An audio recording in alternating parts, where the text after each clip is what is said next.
Well, good morning. How are you? Sorry for a little delay getting started there.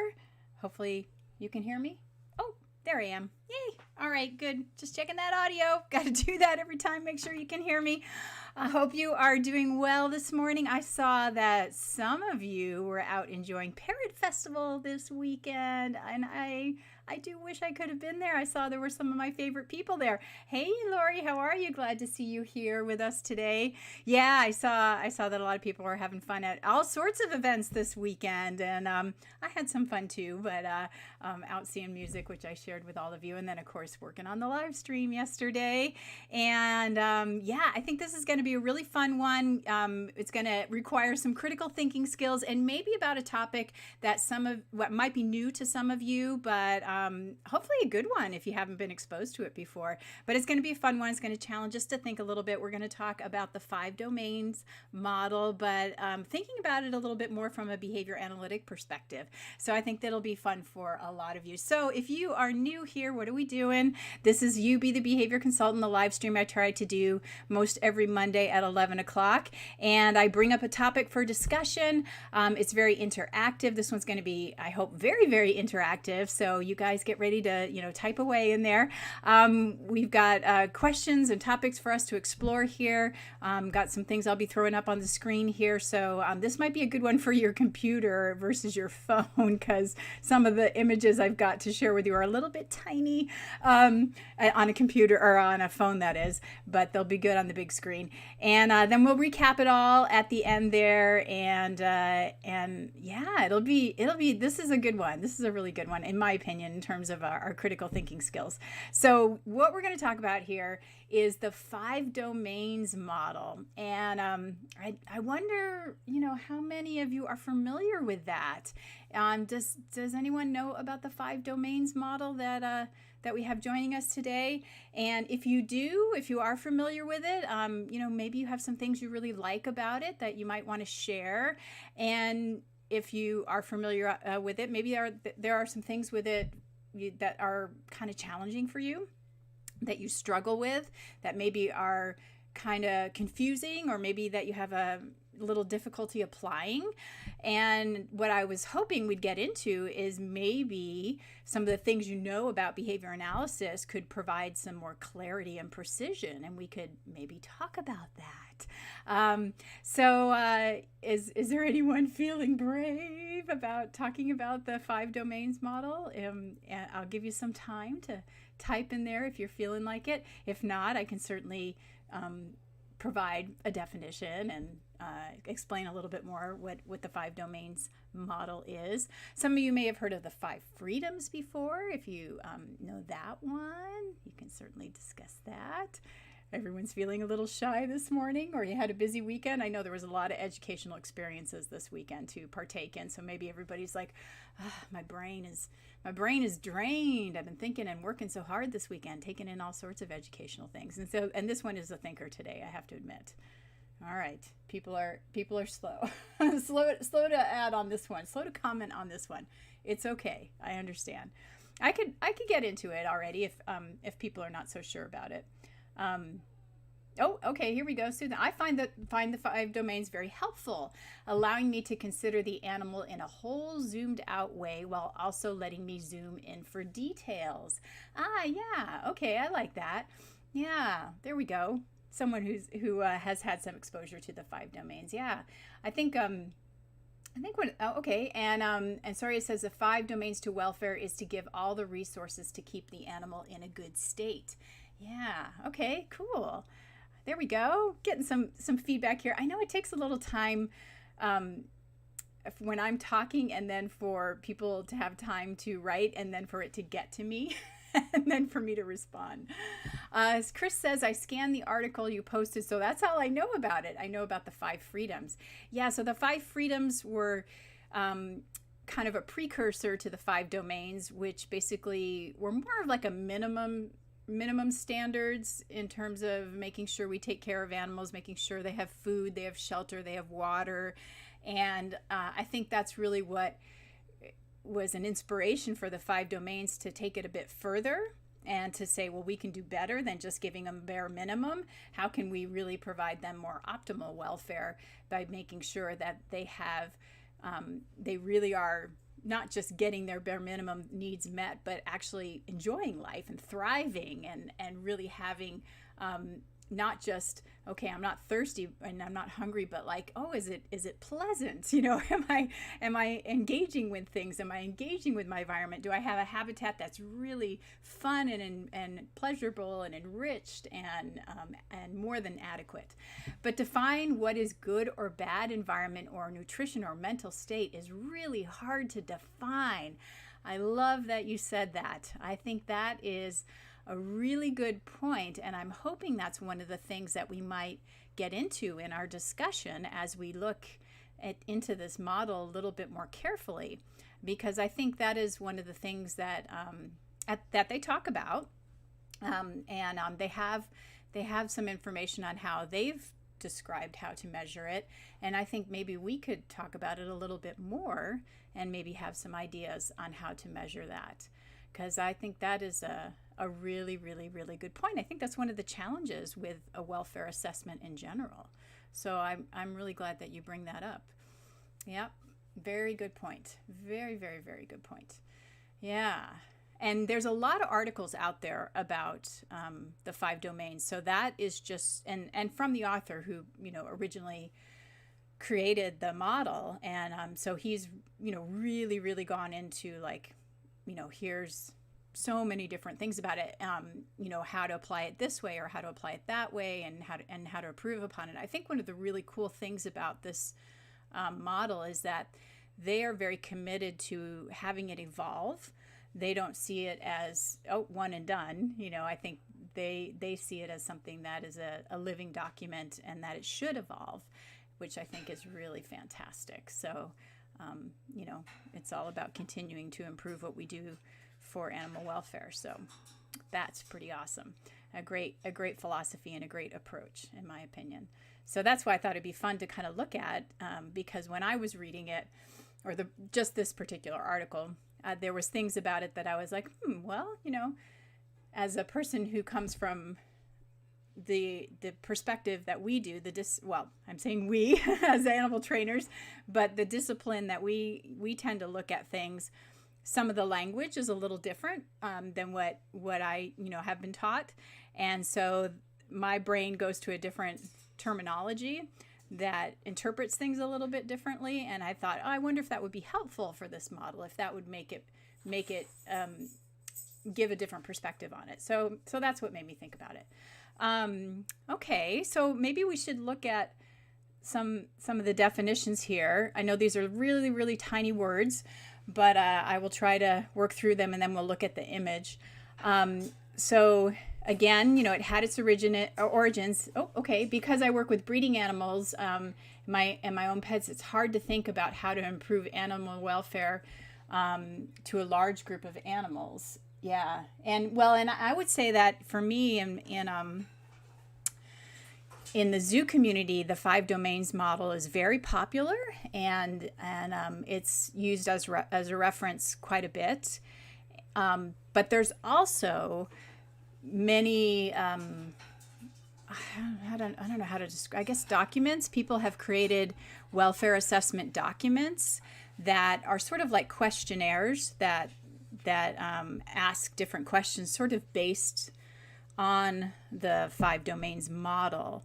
So, and there's so many different kinds, to be honest. So, and I'm not an expert in that area by any means, so I don't want to say what's the best resource to use, but there are a lot of animal welfare assessment documents that might be good resources for you, Soria, and I can maybe go find a few for you and put them in animaltrainingfundamentals.com.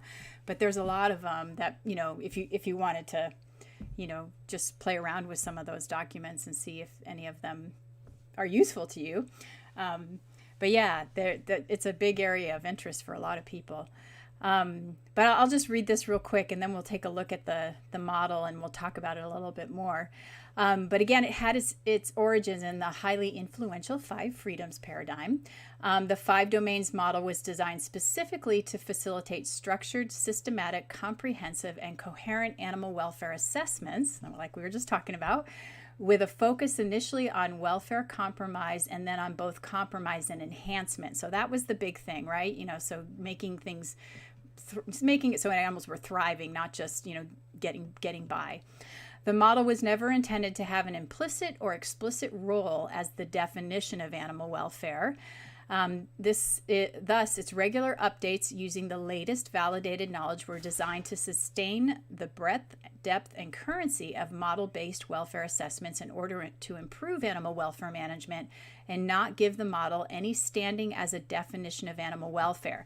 So that's what they were saying, that this model can be fluid, and also that welfare assessments might always be changing and revised to reflect that, and to reflect our changing definition of what is good animal welfare. And I think that's what's really kind of changed a lot in our industries when you think about it. What the standard might have been 20 years ago is different than now. Moreover, the principal architect of the model, in acknowledging that little consensus has emerged among scientists regarding definitions of animal welfare, has long preferred to characterize animal welfare in terms of the currently accepted major attributes. Yeah, so he's just basically saying that, people don't have the same, definition of what's good animal welfare. This avoids the potential inflexibility and defensiveness that definitions sometimes attract, allows well-accepted notions to be included, and as ideas change, for related features of the characterization to be revised appropriately or discarded. So I thought that was really cool. That, again, like I said, that everything's open to change, and I think that's really cool. So here we go with all the tiny words that I said it's going to be hard to see if you're on a phone. So here's a version of the model. It may, this one was from that article, so that's from 2017. And you may find some, like, I know there's another article from 2020 that has some different images in it. But we'll look at this one, and I might have to read some other stuff for you just to help make it sort of understandable. So if you look at the top part here, so we've got these categories of nutrition, environment, and health, and I'll do my best to explain what I read. And again, I'm not the expert on this, the way that the author is, but you'll also see at the top there that 1, 2, and 3 are considered survival-related factors, and I'm using their words to describe this, and and we may have some other words. And you'll see that on the red column there, you'll see words like restrictions on like water, food, and then under environment, we're talking about temperature and it's small for me too. Sorry, guys. Odors, all sorts of stuff there. And then health, presence of disease, mobility, obesity, poor physical condition. So those are considered, they called them survival-related factors. And then on the green side is, opportunities to drink enough water. And then, the thermal conditions are appropriate, or little or no disease, little or no injury on the right side. And then you'll see on the last column for 4 under behavior, they called it situation related factors. So, and that's where they put behavior. And you'll see the words exercise of agency, and we're going to define a few terms to help us understand this a little bit better. And so under their red column there, they're basically saying lack of agency for all these. I need to look at another sheet here for me so I can see that for myself. Although it's not much better. So barren environment, constraints on environment, constraints of animal to interact or activity, and then agency to have a novel, engaging environment, free movement, opportunities to forage, have, be able to play, have babies, things of that nature. And then what they're saying is that these top columns are basically related to the bottom columns. So you want to think that the top relates to the bottom, but what's happening on the bottom is considered the mental state or affective experience. So their emotional state related to what's going on above. So that left-hand column under nutrition, what you see, that negative experience, that would be what they're, quote, feeling. So they're feeling thirst, they're feeling hunger, and again, what behavior might be, exhibited as sort of, going to get, go get water, go get food. And then under the environmental column, what they might be feeling is, discomfort or, cold or joint pain or stiffness. And then again, under the health, they might be without breath, they might be feeling pain, they might be debilitated, they might feel sick or nauseous or dizzy. And if they were in a good place, they would be, it says comfort of good health and high functional ability. And then under the behavior column there, if they were not having, if the situation was lack of agency for all those things, then they might be feeling anger or frustration or boredom or helplessness or depression. But if it was in a good behavior place based on these situation related factors, as they call them, then they would feel calm or engaged or affectionate or sociable or all those things. So I hope that sort of explains what's going on in the chart there. And then to kind of, and what they would do, let me give you another picture, is they would take something like that. So let's say we've got this, they would measure the valence, and we'll talk about what valence is, and they would decide whether it's negative, neutral, or positive. And again, and we'll come back to this picture here in a minute. So let's describe a few words. So valence is the subjective spectrum of positive to negative evaluation of an experience an individual may have. And emotional valence refers to the emotions, consequences, emotion eliciting circumstances, or subjective feelings or attitudes. Okay, and I'm going to read another paragraph to you in a minute on how to use the 5 domains model. And then affect in psychology refers to the underlying experience of feeling, emotion, or mood. Affect is sometimes used to mean affect display, which is a facial, vocal, or gestural behavior that serves an indicator of affect. And then agency, you heard the word agency, and that's kind of getting popular now in a lot of animal circles. I hear people using that. Control over one's actions and consequences. Some definitions do not actually refer to direct control, but a feeling of control. The degree or ability to which one has to make decisions about their life refers to the subjective awareness that one is initiating, executing, and controlling one's own volitional actions in the world. So I wanted to give you the definitions that were out there for those words because they're used in this document. So now let's go back to, I know lots of little tiny words here. So how you're supposed to use this document. So specifically, the model focuses on welfare significant and internal states via the domains 1 to 3. So remember, we talked about these first 3 here, which are labeled nutrition, environment, and health, and on welfare significant external circumstances via domain 4. So remember, number 4 was behavior, and they were saying that that's influenced by external circumstances, where 1 to 3 is something that's happening inside the animal, they're saying. Let's see. And so number 4 is labeled behavior, and the first 3 are labeled internal, which have to do with nutrition, environment, and health.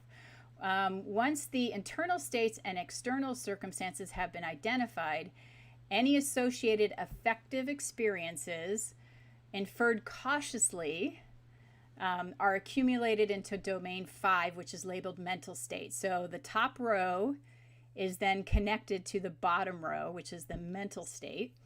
The indices of the internal states are mainly anatomical, biochemical, physiological, and clinical in character, but also include behavior, whereas the indices relevant to consideration of the impacts of external circumstances are mostly behavioral. So they're saying, that sentence kind of says it, but they may be supported by any one of the functional clinical indices just mentioned. So you might have to let that sink in for a minute or reread it.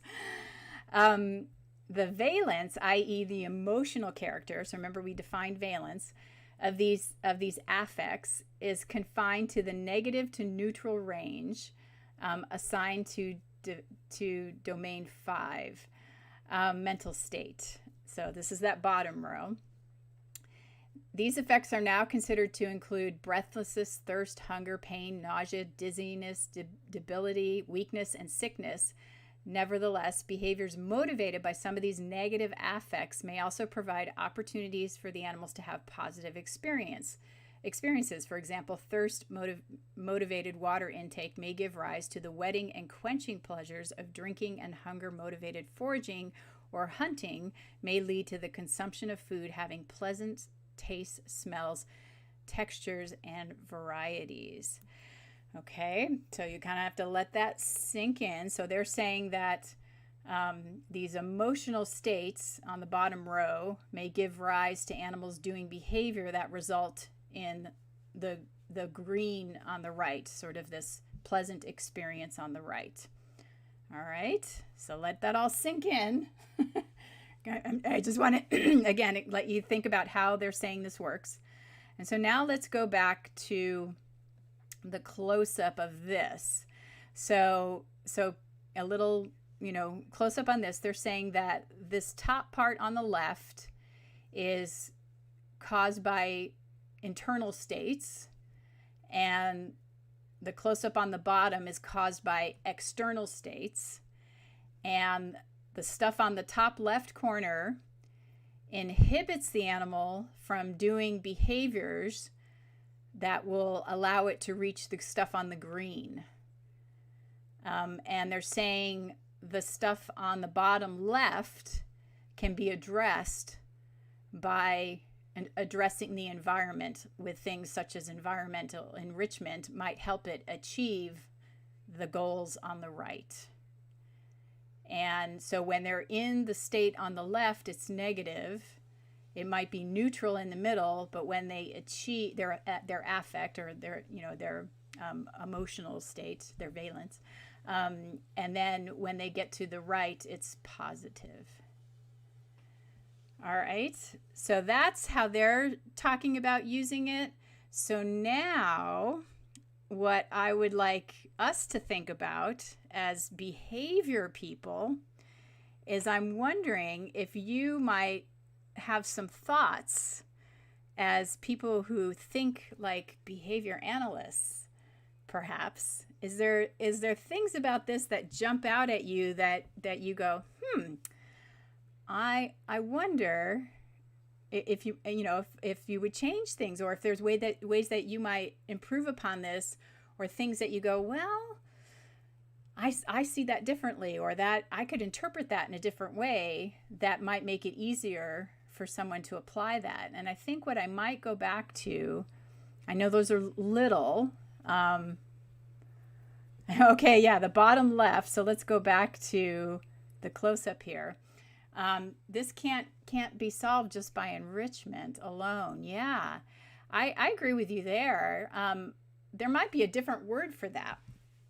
I think a different word might be a better word there that might help that image. I certainly agree with you there.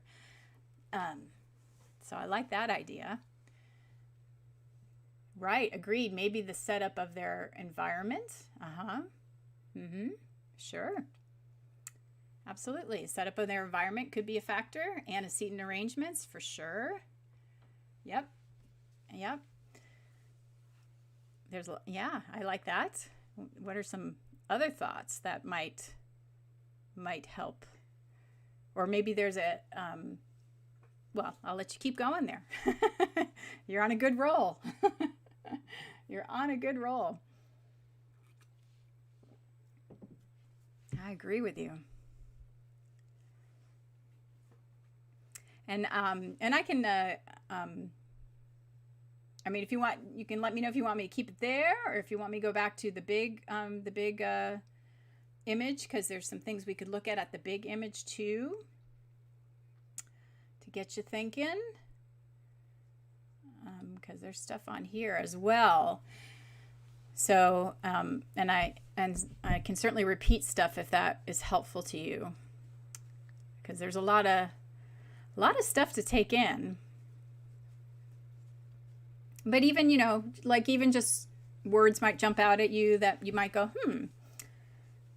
what does that mean? Or that word doesn't work for me. Let's see. I see that there can be a misunderstanding of negative experiences, i.e. food or weight control can be taken to extreme, yet say this has given the animal a chance to satisfy foraging experiences. I think that's, and that is actually leading to something that kept jumping out at me throughout this whole thing, but I don't want to put words in your mouth. Procedures such as cat and other types of choices that the animal can make may also help. Yes, you are definitely on a good roll there for that thing about environmental enrichment. And so maybe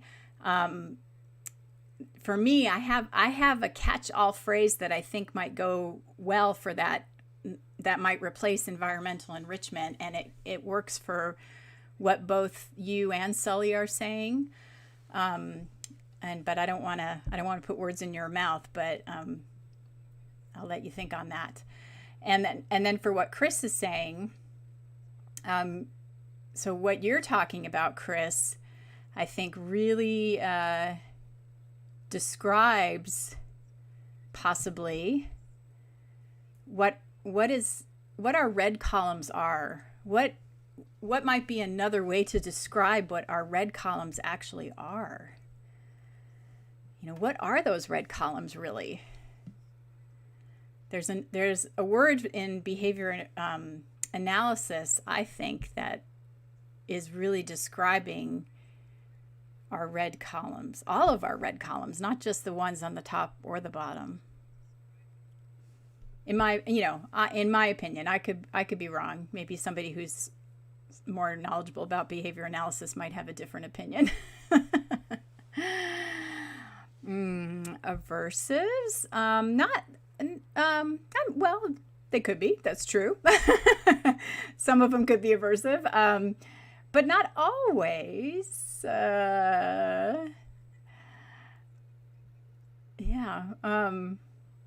Undesirable. I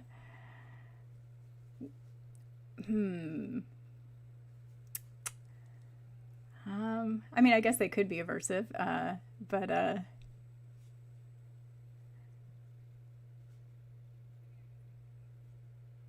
I think, well, when you think about what is, let me see if I can find this paragraph that I thought was really good, that helps describe, I thought was a really good, and I'll keep an eye out for your comments there. They seem like things some animals may face during day-to-day life in the wild, natural history, species history. True, I agree with you there. Punishments. True, sometimes they may be, huh? Let's see if I can find it. To keep them low and the animal environment can favor their limitation. Oh boy. I wonder, let me see if I have it on this document. I might have deleted it.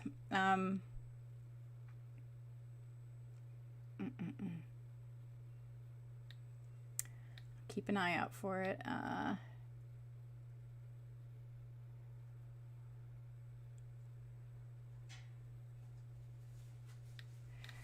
I want to quote their paper because it was such a great quote.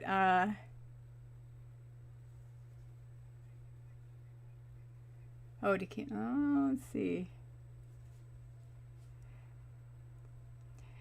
It basically had something to do with these situations leading to animals doing behaviors.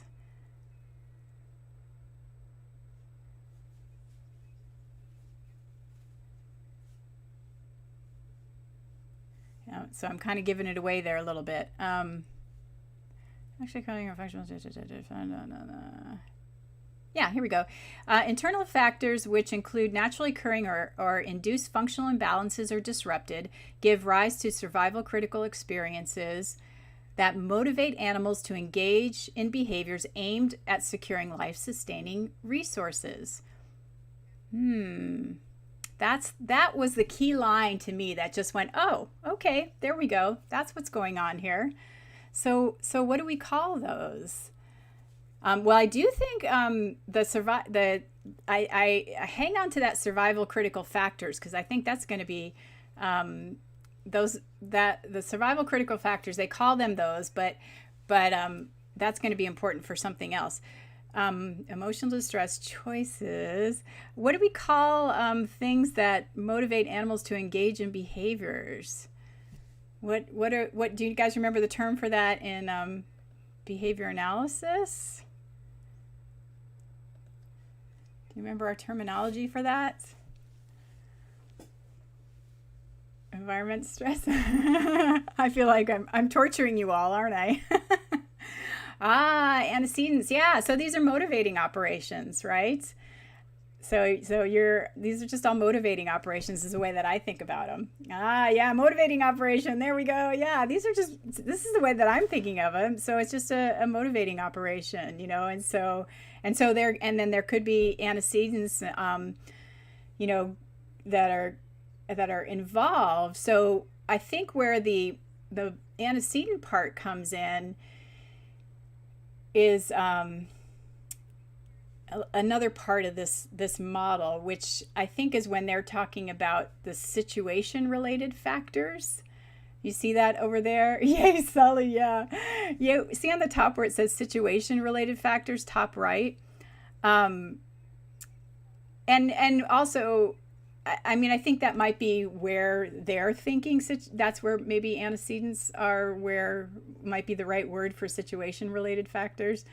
At least in their terminology, because they're saying it's the environment that is causing the animal to show these responses under behavior.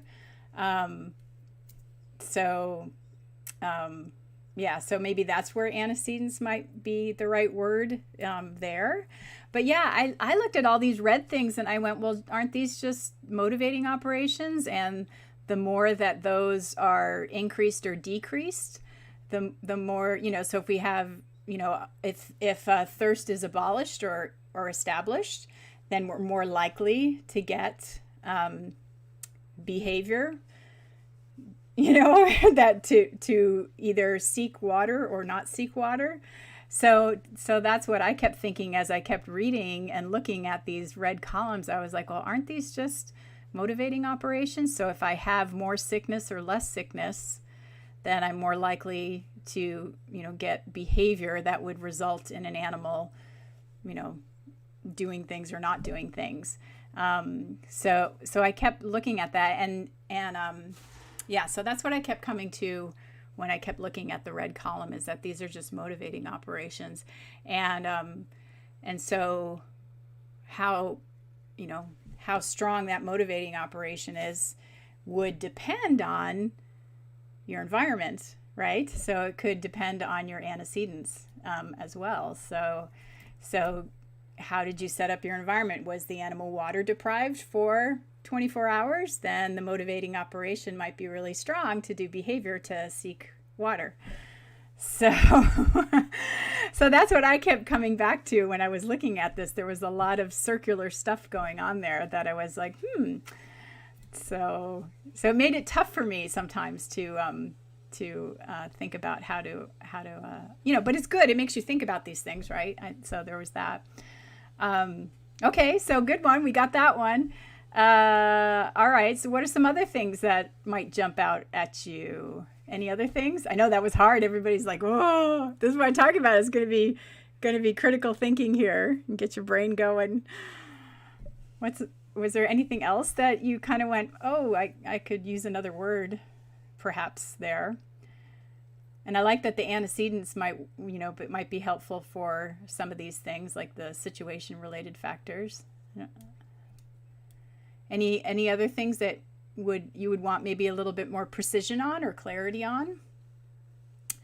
Would you break it down into unconditioned motivating operations and conditioned motivating operations? You could, yeah, for sure. Yeah, because some of these are, right? Yep, you could. I didn't do that in my breakdown, but you certainly could because we do have that, right? I think that is one of the challenges with sorry, somebody's car alarm's going off. With the behavior one here, it gets really kind of loose, doesn't it? It's very loosey-goosey on the behavior one, where I think it's a lot more precise on the nutrition and the environment and the health one. And probably rightly so on the behavior one, because it does get a little bit in real life, there's just so many things to look at. So yeah, I think that's a good point. I think that's a very good point. But again, I think, as the author kind of pointed out, this is just sort of a starting point. And, if you were to work on making some kind of assessment for your place, you would want to get more detailed. So that makes sense. So what other things might you look at?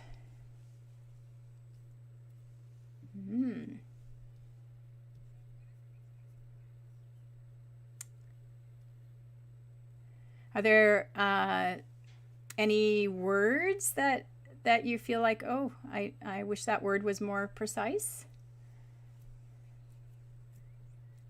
Or that you feel like you could make it more precise, maybe? Knowing what you know about behavior?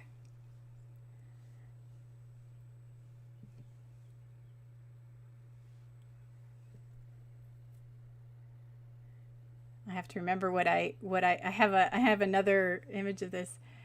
Green equals reinforcers then. Yeah, that's a good question. Are they reinforcers or yeah, I think I did.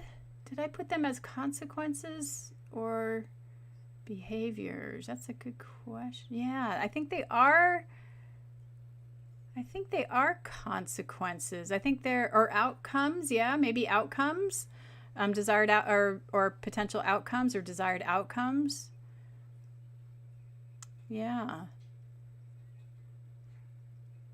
Yeah, maybe desired outcomes. I think that is what I might have put on my, because I have another image of this where I've kind of marked it up with what I think those things could be. And I think you're right. I think that's what I have, is maybe these are the outcomes. Maybe the green column is the outcomes. And those are the outcomes from doing behavior, right? So if our red column is our motivating operation, then some behavior would happen that would result in the green column and in the desired outcome. Yeah, I think that is what I wrote. We'll see. I don't want to put it up there yet, because then I would be giving away all the thoughts that I had. Let's see. What else? Anything about the behavior column? Because I think the behavior column looks very different from the other ones, in my opinion. But as we know, behavior can be tough.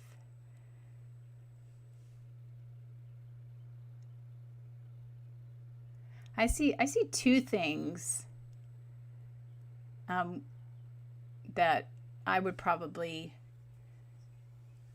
fine tune. One is, I think, more obvious than the other.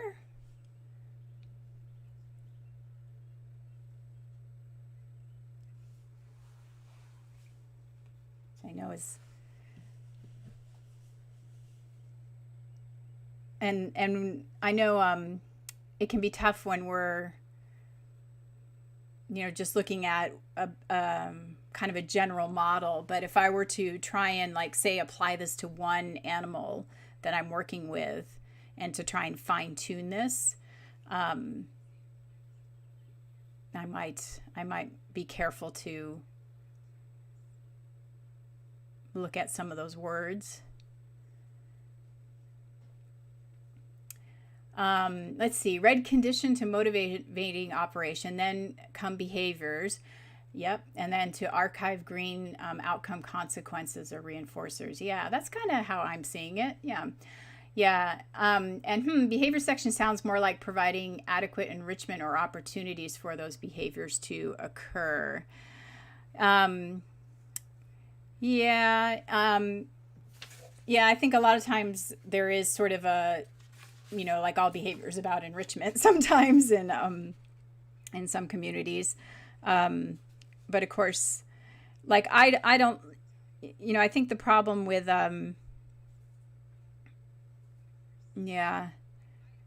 like if I were to look at, I don't know. So let's go depression. We got to take a word like depression and say, what? Right? I mean, I think people in in the animal training world, what do we do with a word like depression? That we don't even know where to begin with a word like that. And, anger is another one of those words. So we've got a lot of words there that are not very well defined. So I would say, for me, a really important thing there is to operationalize our words, and have very specific definitions for what behavioral responses you're seeing. Yeah, those are all labels, right? They're all labels for classes of behaviors, and so that's what I was saying. If I'm really going to be more precise here, I need to have some very specific behaviors described, especially, for the animal I'm working with. How do I know an animal is bored? How do I know an animal is depressed? How do I know, some of these things that are being described here? And then I can maybe, devise, I don't want to say this word because this is the word that I think we have for our other slide to replace enrichment. And then I'll have something that I can use to work with. And same for, what's my outcome? What do I want to see as my outcome? So I would want to operationalize my outcome as well. I want to have a specific description of what it is I want to see the behavior, the animal do as my outcome, right? So my desired outcome is what? What is that animal doing as the outcome? And same for up above there. So you can still really describe those in great detail. So those are some things I would address there. Behavior column is too undefined to think without a species needs in mind. Yeah, so that's why I agree that I think we have to think about applying that specifically when we have an animal that we know we're going to work with. And, so maybe there could even just be some language there that says these words are very, these are labels, these are undefined. You need to define them when you have an animal identified that you're working with. And let's see, my sick bird who just sits puffed up, I will describe as depressed to my veterinarian. Yeah. But you and your veterinarian have a common language for that, or a common description for that, because of, her profession. It seems to make the visual of the bird easier for the vet, maybe. Yeah. So instead of having those listed, possibly have more observed behaviors in that category. So pacing, feather plucking, repetitive behaviors. Yeah, I think, or maybe since this is just the general model, maybe make it clear that you're just using labels here, and you'll need to break it down into more describable, observable, measurable events when you're actually doing your welfare assessment. I think that would be helpful. So good. Okay, and then what do you guys think of, now this one might be tougher because we haven't really talked about this a lot. What do you think about agency up at the top? I know we defined it, but what do you think about agency as is that, I don't know. I kept thinking about, is that the most important thing for this column? Does the animal have, and then agency itself as a term is a challenging one for me because of the definition, because we're having to, that term, if you recall, it was saying something about, does it feel like it has, quote, choices? And we go back to the whole choice and control controversy, because animals concurrent, the whole thing about concurrent operants and choice allocation is about animals having the ability to gain the same reinforcers from doing multiple behaviors, the exact same reinforcing consequences. And so that is a very much more specific definition of response allocation. And we're always controlled by our environment. Our environment manipulates everything we do. So agency is a little bit more of a mentalistic approach to behavior. So to me, I really think that whole degrees of freedom approach is a little bit more accurate understanding of how many opportunities are there for animals to gain the same consequences. But that takes a little bit more of a deeper dive. So, but again, I also kind of go back to, is that the be all end all of animal welfare? I think there's a lot more to animal welfare than just how many degrees of freedom. I think it's one aspect. I think it'd be a nice thing to include, but I think there's more to behavior welfare than degrees of freedom. I think it's one thing to consider. So, but if they wanted to include it, they can. Agency is to have choices to do a variety of behavior in different ways to get what they want. And that's why I was saying, like, the degrees of freedom is a different way to word that. That might be a little bit more precise, because agency is the way it's defined is a little bit more mentalistic. It's more about, feelings, which we can't really measure, but degrees of freedom we can measure. And that's why, which is one thing we haven't talked about yet in this whole paradigm, is how do we measure things, which I hope you guys think about, because so far we haven't talked about measurement. But degrees of freedom we can measure. So, how many opportunities does the animal have to do behaviors that result in the same outcomes? And so that's something we could really measure. But when you talk about agency, the definition is basically, does the animal feel like it has choices? And how do you measure that? But with degrees of freedom, we can actually measure it. So that's why I was just offering up another alternative there. That might be a little bit more behavior analytic and maybe a little bit more measurable. So another thing to consider. Oh my gosh. See, this is what we're doing here. So along with that, tying in with that, what do you guys think about affective and mental state over our section 5 there?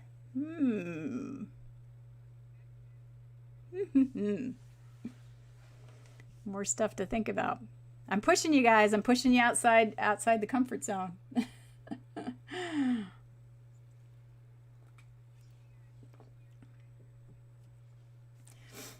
Any thoughts about, so this is covering, this is, the whole thing about the lower section is that they're saying it's different than the top section. And what do you think is different about that compared to the top section? What about those motivating operations are different compared to the top? Do you know what the term is that is used in behavior analysis? What's different about those things in red compared to the top parts?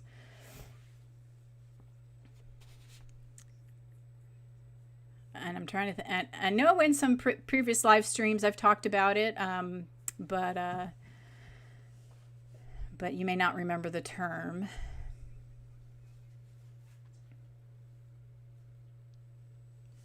Let's see if yeah.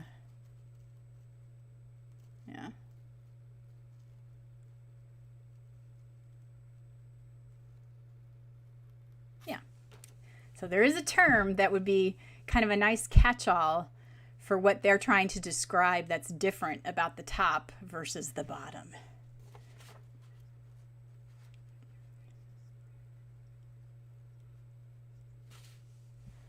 Let's see.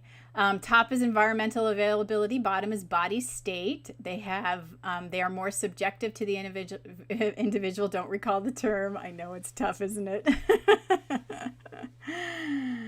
I know. Yes. Well, since we're getting close to our time here, I might give it away for you. So the top stuff is overt, and the bottom stuff is covert. All right. So this is what's going on the inside that we can't see it. So we just call it covert.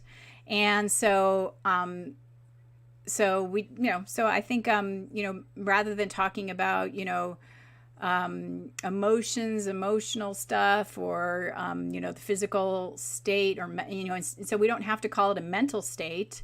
We can just say it's covert, and that way we can talk about even the biochemistry that we can't we may not be able to measure without like blood panels and stuff like that. We can just say it's covert. It's all covert. We just don't know what how much thirst they're feeling, or how much hunger they're feeling, or all that stuff, unless we do chemistry panels on blood, whatever. It's just covert behavior. So that, I think, would be a nice term for all of that. And then, the big thing is the measurements, right? How do we measure this stuff if we're not necessarily looking at emotions, right? Emotional state. So how might we measure this stuff? You may want to think about that. How could we measure some of this stuff? What do you guys think? How do we usually measure stuff in behavior analysis? Any thoughts? Yes, and the big on the covert. Yeah, overt versus covert.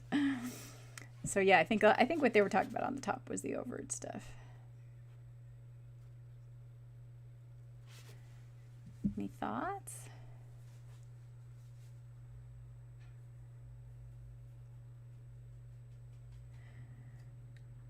Let's see.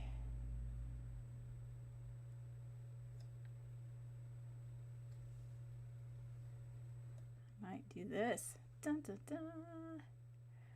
Yeah, so by writing down the target behaviors, yeah, absolutely. We can measure things by measuring behaviors. So if we can identify, that are observable, absolutely. So I think that is one of the things that, I think might be missing, when we talk about measuring, when they're looking at these columns and saying, we can go back to here, when they're saying, measure how much of this versus how much of, how much of the red versus how much of the green, which is kind of weird to me because you're measuring a motivating operation versus, how much did you get to the behavior as we want, the desired behavior. What instead we could look at is, how, measurable things like, how much, well, like if we've got an animal that is lame and now they're starting to have pain relief and they're walking with less limping, you could actually measure how frequently you see them limp, right? And if we've got an animal that, has been showing fear responses to people, but is now, you've done your, and I'm going to say it now, behavior intervention instead of environmental enrichment. You've done your behavior intervention. And now you've got an animal that approaches people on a regular basis. You can measure how many times the animal approaches people over a given amount of time and compare that to your baseline before, when you never approached people prior to your behavior intervention. And so now you've got a behavior that you can measure and say, okay, this was my before, when we had, didn't do our behavior intervention, and here's how many times he approaches people now since we've done our behavior intervention. And so now you've got a way to measure that you've improved this animal's, interactions with people. And so you believe that you've, got less of a fear response. And so you've improved animal welfare. So going back to our, looking for stereotypies and other abnormal behaviors and see how that changes with intervention. Exactly. So did we get a reduction in our stereotypy after intervention? Exactly. I love it. So here we go. Now, so now after we've done our discussions here, you can see with my red, I think they're motivating operations, and maybe our green is our desired outcome.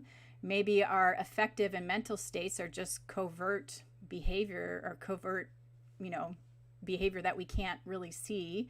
And we need to make it measurable, that we just talked about. Can we measure our before and our after? And maybe our agency is just degrees of freedom as opposed to, the feeling of do I have choices or not? We can actually measure degrees of freedom. And then we should maybe operationalize these words that we're putting in here that are labels for classes of behaviors. So we have a little bit more definition there. And then on our big domain here, again, we could operationalize things. And maybe our environmental enrichment term should be changed to behavior intervention as opposed to environmental enrichment. So we have a little bit more of a big category of things that we can do, not just give enrichment, because there's so much more than enrichment, as you guys know. And then we can get away from this just negative, neutral, or positive when we measure actual observable behavior that we know might change when we do our behavior intervention. And we can do a before intervention and an after, so we have a comparison so that we actually see if our behavior intervention did something. So there you go. You guys were pretty amazing there. Look at you. See, you know your stuff. That was pretty cool. So to kind of recap here, the 5 domains model has provided a huge step forward towards maximizing welfare as opposed to meeting minimum standards. It continues to be a living document, and perhaps emerging with tools from behavior analysis will be part of the next revision. If so, the following may be useful to consider. Motivating operations, both external and internal, if you want to call them that, so overt and covert, may evoke behavior that results in desired consequences, gain appetitives, or avoid escape aversives. Numerous contextual factors can potentiate consequences. So the red columns, in my opinion, represent motivating operations, and the green represent those outcomes that we hope to have happen. And so desired outcomes, I'd say, for the humans, what the outcomes we want. Reconsider measuring the emotion, the valence, but identify something observably measurable under each heading. For example, the number of normal steps if the animal's been, had some, like lameness. Maybe measure how much food it's eaten, per day if you're trying to figure out, is it getting enough food? The number of interactions with an item, if you want to measure, like, does it engage with enrichment to determine welfare status. And like you're saying, did you reduce stereotypies or other abnormal behavior? And when applying the model, operationalizing labels for anything that cannot be measured, such as words under the behavior section of the affective experience domain, this will likely be applied in sort of a case-by-case basis. Once you've identified your target animal and you know what behavior you want to look at, you can really break that down into lots of details so you can be really accurate. And I would say reconsider the word mental and affective, and perhaps use covert instead might be an option for behavior we cannot see. And agency might be better represented by degrees of freedom, because the environment always controls our behavior. And with degrees of freedom, we can actually measure how many opportunities there are to gain the same reinforcing consequences. So that's something we can measure again and have a little bit more accuracy. Let's see. What seems to be important is the user, facility staff, trainer, is interpreting their document the same way, so not confusing the users and recipients. Yes. All should be speaking the same language with their personalized 5 domains. Yeah, for sure. And I think, what got me wanting to do this myself is I just was having a hard time understanding the document. And I think it's, again, because of my background, as a person who is speaking a language from a different discipline, I was like, I'm having a hard time using it. So could I put it in my language and then make it more user-friendly for me?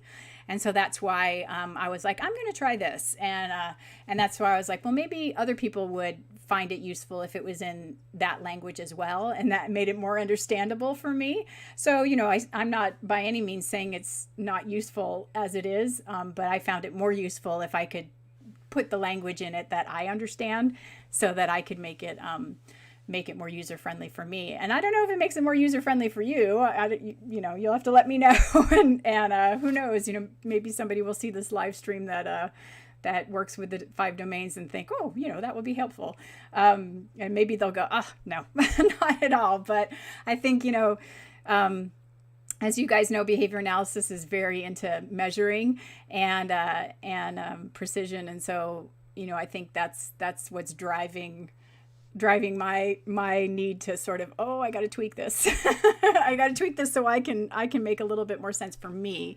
So those were just some things that made it more helpful for me. And I thought maybe some others might find it helpful as well. It's obviously a very, very helpful tool. It's brought us a tremendous way into the future in terms of improving animal welfare, and I'm sure it will continue to do so for many, many years. So and that's what it's all about. Just keeping on improving animal welfare. So there you go. So that is that was my attempt at adding a few little bits and pieces of behavior analysis to the 5 domains to see if it might make it useful for others. We are working on revamping our welfare program, and this will be helpful for our team. Oh, thank you, Sally. Well, I'm glad to hear that. So yeah, you'll have to let me know if any of that's useful to you. It does, and it was a struggle for me though. Yeah. So it's cool. I mean, it's great that people are so invested in improving animal welfare. So it's cool, and I really just appreciate that the authors are like so into just continuing to evolve, and that they are so like welfare is a thing that should evolve, and I love that. Practitioner versus academic use of the document. Sure. Yeah. And as I was saying, there's lots of welfare assessment documents out there. So, this isn't necessarily just, a welfare assessment document. This is sort of like above that. You still could make a questionnaire that, does a whole bunch of other things. This was the base to the welfare course that I took. Yeah. It's a very significant document. Absolutely. It's a, historical document for sure. It's very significant. So I can see why it's important for sure. All right. Well, so what's coming up? So you guys know that, I'll be doing a goats presentation on the 28th of February, and I've been working on this presentation. It's coming out really good. I'm very excited about it. So one of the topics in it I'll be talking about is gaslighting, and I don't know if how many people have come across this term before, but it's basically it's not fun, but it's basically a situation where the perpetrator causes their audience. Oh, and this is, thank you. This was really food for thought. Looking forward to discuss this at work. Oh, okay. So gaslighting is a really crazy kind of lying. It's so bizarre, and it comes from this movie called Gaslight. And in the movie, this husband keeps trying to drive his wife crazy by telling her things that are not true, that like the gas lights, it's this old movie, the gas lights keep flickering. Oh, Sully's very familiar with it. I'm so sorry.